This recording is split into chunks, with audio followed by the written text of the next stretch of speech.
درود بر شما بینندگان گرامی، با برنامه نوبتی فوتبال آسیا شروع میکنیم. اینک بعد جنبستی موسم فوتبال سال 2020 بهترین فوتبال تاجیکستان اعلام گردید.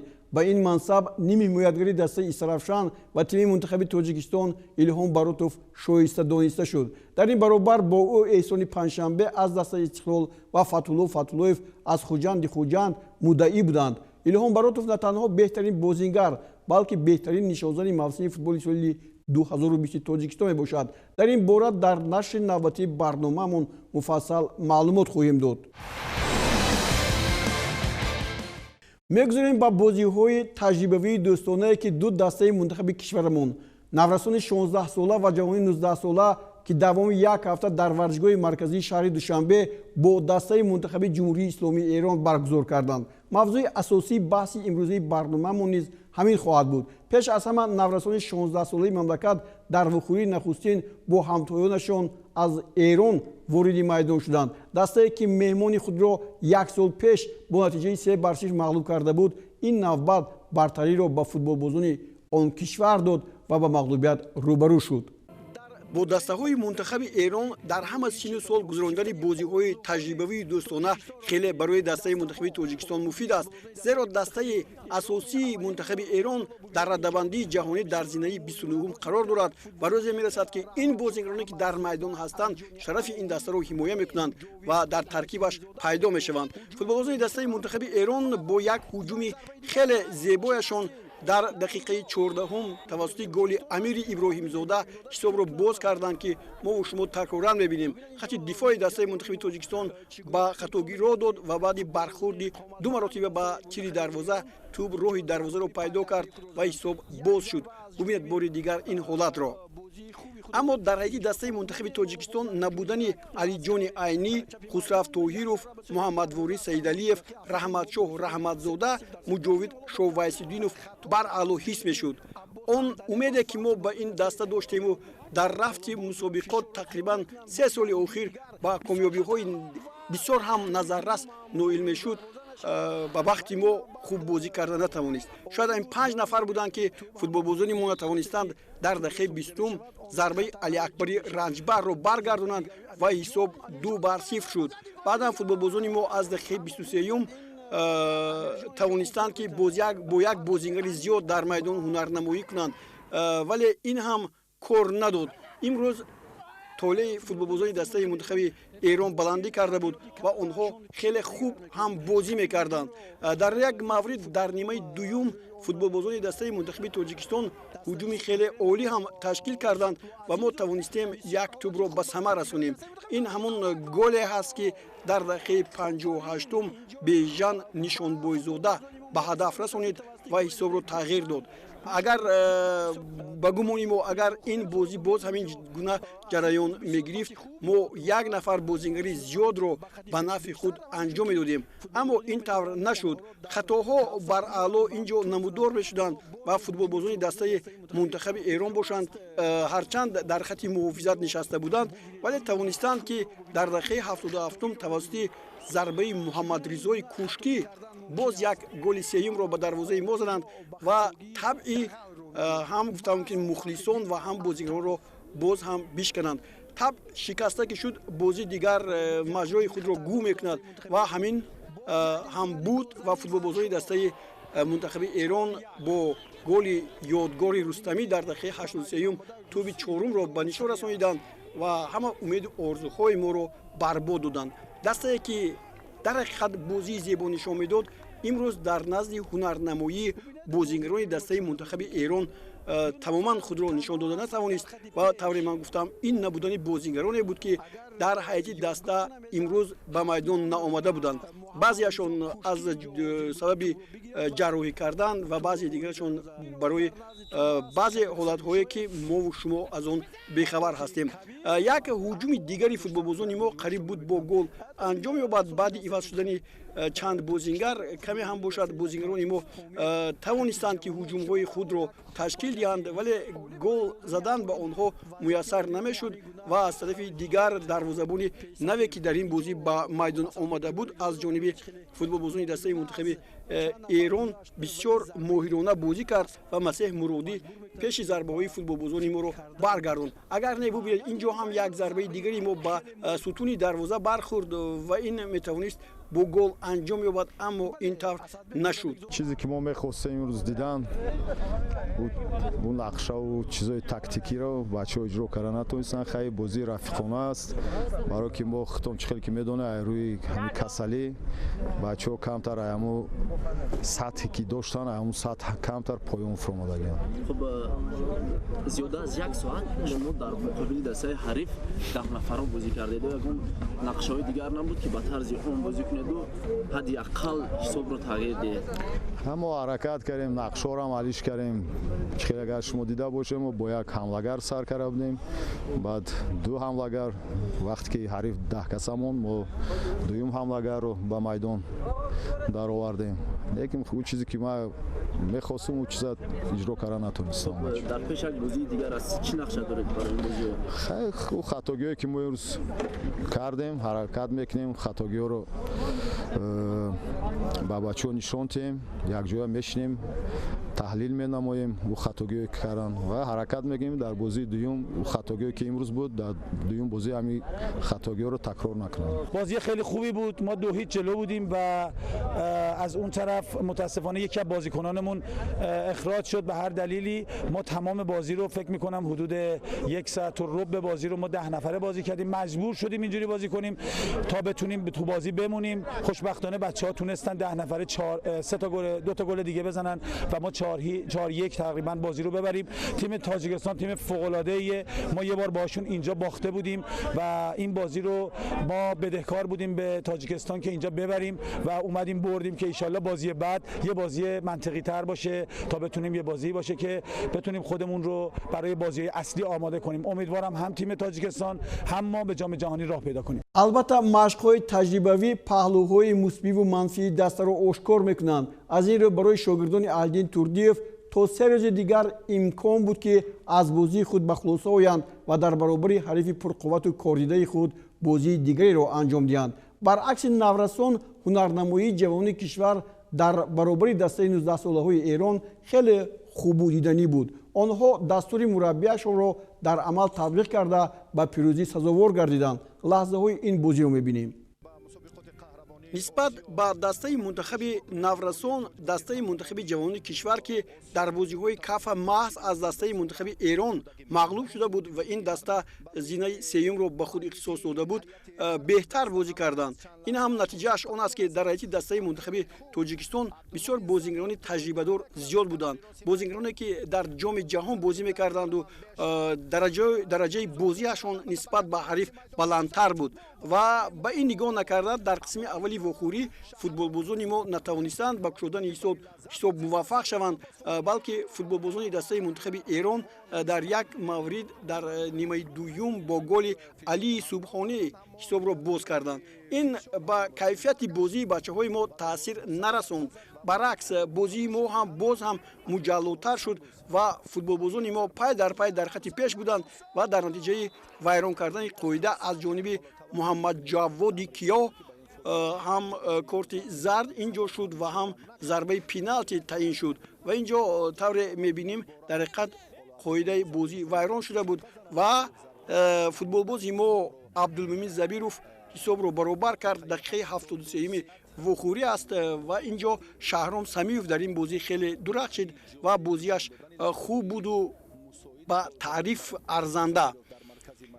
сипас футболбозони дастаи мунтахаби мо боз як ҳуҷуми барқвори худро ташкил карданд ки дар он тактикаи усуби бозии мо хеле хуб зоҳир шуд ва маҳз Шаҳром Самиев бо зарбаи сар дар дақиқаи 86 дастаи мунтахаби Тоҷикистонро пешсаф кард ва футболбозони дастаи мунтахаби мо аллакай тавонистанд ки дар ҳамин ҳолате ки мебинед Ҷонибек Шарипов чӣ гуна партофти олӣ анҷом дод.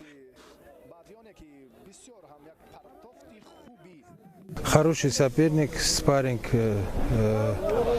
игра проходила с переменным успехом. Видно, что команды давно не играли, тем более международные игры. Я думаю, эта игра пойдет на пользу.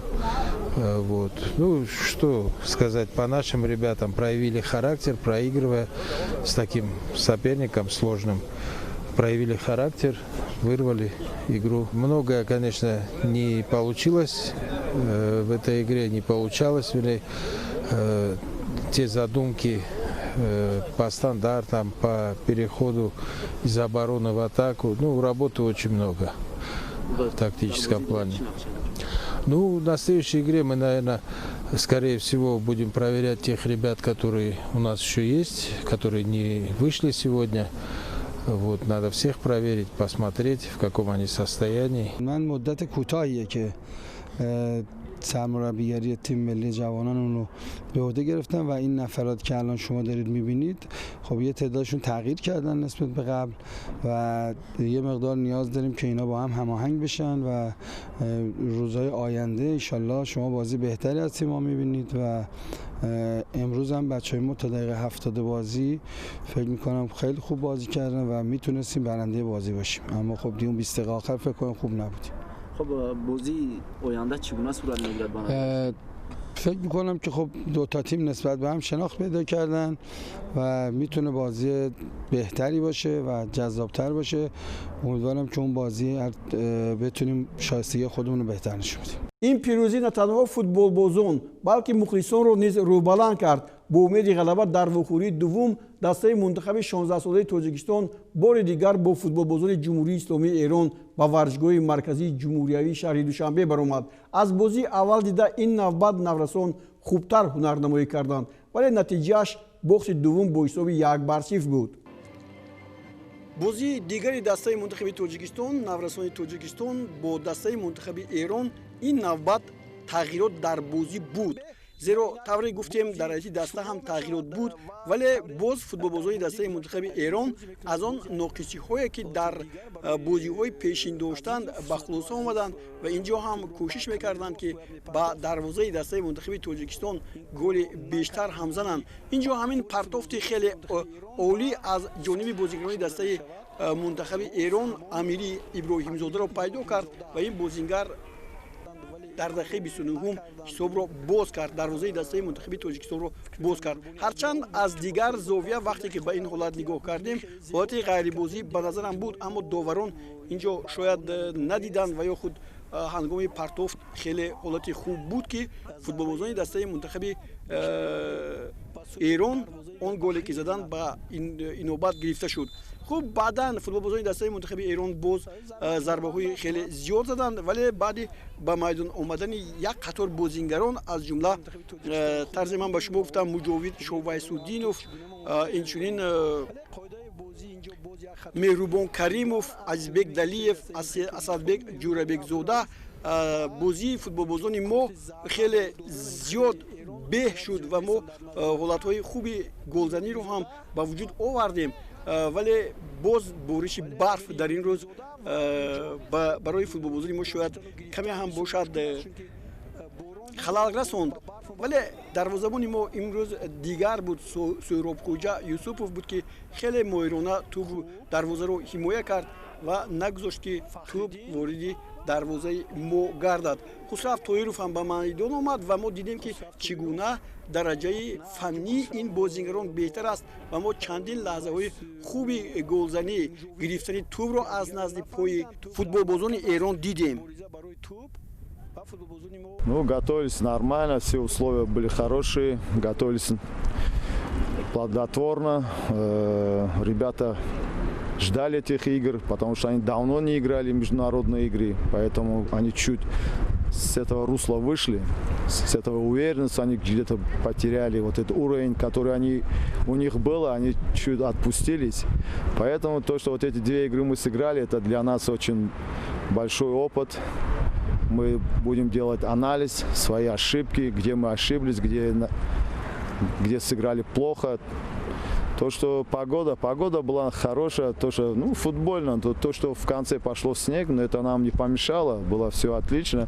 Но ребята старались показать свой уровень, свое мастерство. где-то получалось, где-то не получалось. Ну, тоже вот то, что мы пропустили гол, тоже обратно то, что вот первая игра, тоже ошибка защитников.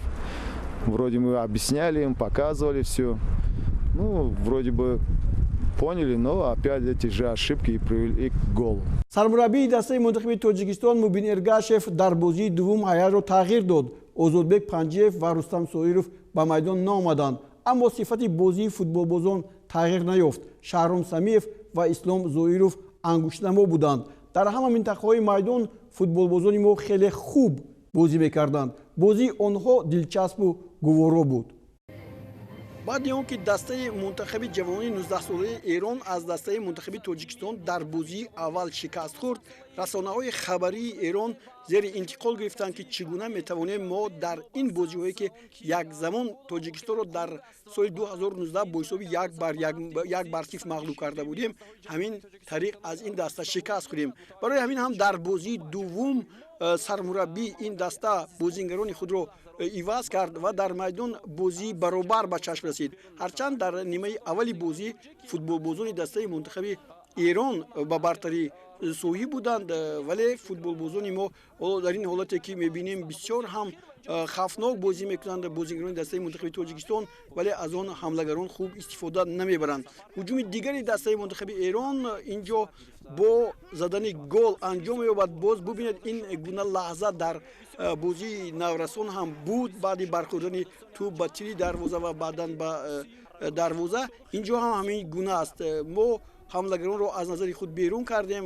Шорух Қирғизбоев ҳарчанд тӯбро баргардонид, вале баъди зарбаи Паймони Додхон дар дақиқаи 30 ҳисоб кушода шуд. 1-0 дастаи мунтахаби ҷавони Эрон ба сафи пеш баромад.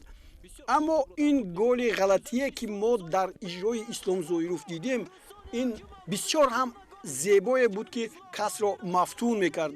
голи олӣ ва олитарин.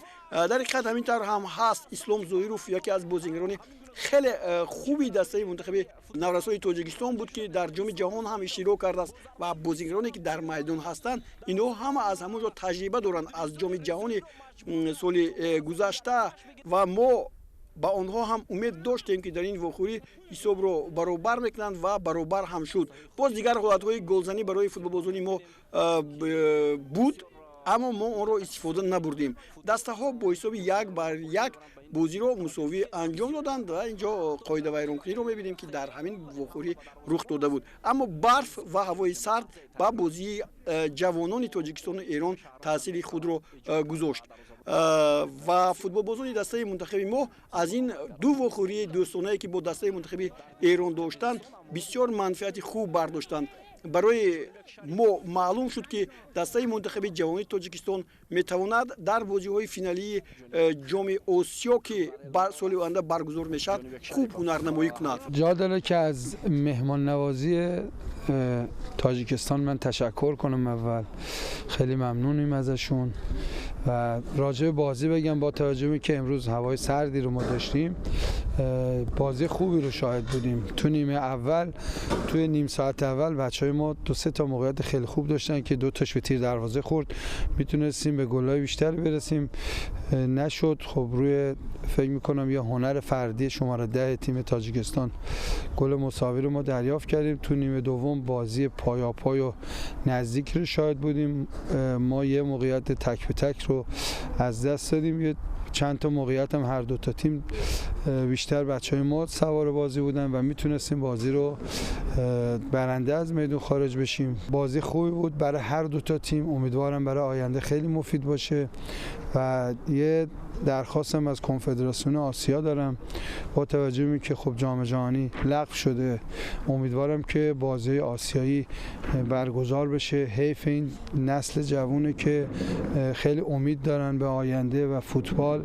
امیدوارم اینو در نظر بگیرن و بازی آسیایی حداقل برگزار بشه که این جوونا یه به نظرم یه شانس خیلی خوب و برای پیشرفتشون اگر برگزار نشه از دست میدن. امیدوارم این شانس رو AFC از تیمای جوانان کشورهایی که حضور دارن نگیره. Можно сказать, полным преимуществом соперника. Нам не удалось, в принципе, мы ожидали такую игру, что после поражения в ответной игре им нужна будет победа. Мы строили, планировали игру от обороны, но, к сожалению, вот эти переходы у нас не получились. Ну, хорошо, что мы в первом тайме сравняли счет, ну и видели остальное сами. Ну да, сейчас в планах у нас после Нового года еще один сбор запланирован, но это будет зависеть от, как сказать, там решения АФК о финальной части. Как вы знаете, чемпионат мира уже отменили, и вот ждем, какое решение будет по поводу финальной части Азии. با همین 4 بازی دوستانه تجربوی در شهر دوشنبه با شرکت نورسان جوانان تاجیکستان و ایران به انجام رسیدند. در همین شب و روز فدراسیون فوتبال بین‌المللی اطلاعی را پخش کرد که سال 2021 بازی‌های نهایی چمپیونات جهان بین فوتبالبازان 16 ساله و 19 ساله در اندونزیا و پرو برپا نمی‌گردند و این کشورها بازی‌های نهایی چمپیونات جهان را در سال 2023 پذیرا خواهند شد. اگر کنفدراسیون فوتبال آسیا بازی‌های نهایی چمپیونات این قطعه را برهم دهد، پس آمادگی و تیاری این دسته‌ها دوام 2 سال بی‌نتیجه خواهد بود.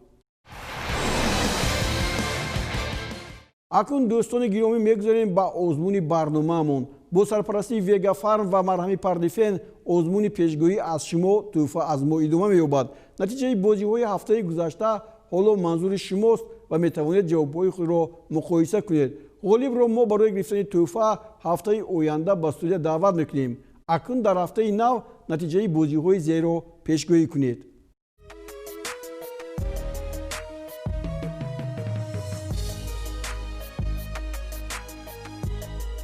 در همینجا دوستان گرامی برنامه نوبتی فوتبال آسیا را به انجام می‌رسانیم. مقصد ما ترغیب فوتبال تاجیکستان، آسیا و کشورهای این منطقه است.